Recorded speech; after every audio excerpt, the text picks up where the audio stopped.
And Tov Rabotai, we're continuing with our Mishna Yomi Masechet Berachot. We're up to Perek Zayin Mishnah Daled. Now, the first Mishnah in this Perek discussed the obligation to recite Zimun.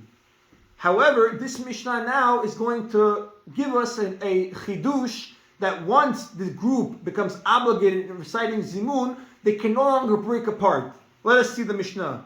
Shlosha she'achlu ke'echad, 3 people that ate as one, as a group. And they cannot split up the group, thereby canceling the zimun. So if you have 3 people that ate together, one cannot break the group into Birkat Mazon on his own. Why? Because he's going to kill the zimun. V'chen arba, likewise 4. One person cannot leave the group, even though he's leaving 3, because he's not going to be able to do zimun. V'chen chamisha, likewise 5.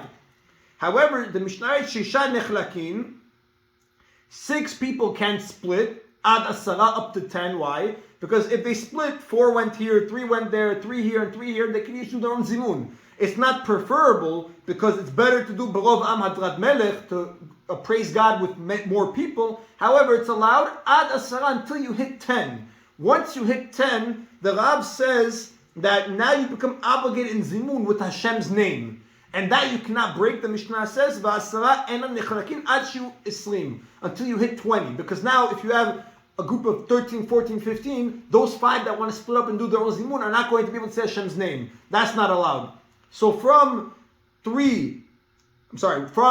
6 till 10, you could split, because each group's going to have their own zimun. From 10 to 20, you cannot split, because now you're losing Hashem's name. It's going to have to be 20 and up. That is the end, Rabotai, of Mishnah Daled. The Chidush in this Mishnah, besides for the fact that it's teaching us you can't split, it's also telling us that the first Mishnah we would have thought only means you're obligated if you eat from the same loaf of bread. But this Mishnah is telling us, even if you ate your own food, but you ate together as a group, the obligation of Zimun is also applicable. That is the end of Mishnah Daled, Rabotai. Mishnah Hey discusses now another concept of reciting Zimun. 2 groups that were eating in a house, but separate rooms. If some people from one group could see the other people of the other group, they can join now as a zimun, even though they're in separate rooms.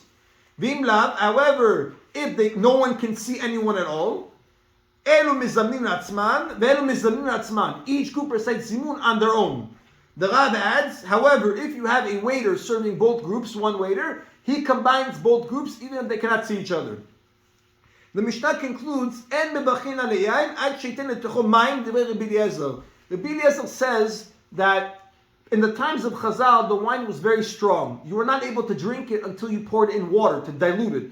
Rabbi Eliezer says the only time the Chachamim gave wine, like we learned many times, the special blessing of Blei Plei Geffen is when you add in water, making it fit to drink. However, if you don't add in water, Rabbi Eliezer holds it stays in the blessing of the grapes, which is Blei Plei Ha'etz. In order to have the special blessing of a geffen, according to Rabbi Eliezer, you must add water into the strong wine. The sages say, Mivachin, you still say the bacha on the wine, even though you didn't dilute it. And then the Farshim explain,